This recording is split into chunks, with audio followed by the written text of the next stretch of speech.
Turning the engine AJ846.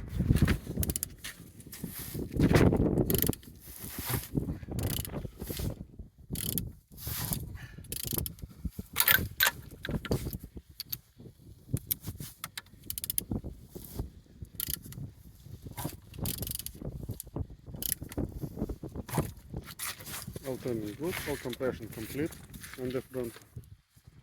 All looks good as you can see, no damage, no broken. This side all looks like so. Compressor looking good, alternator looking good as well.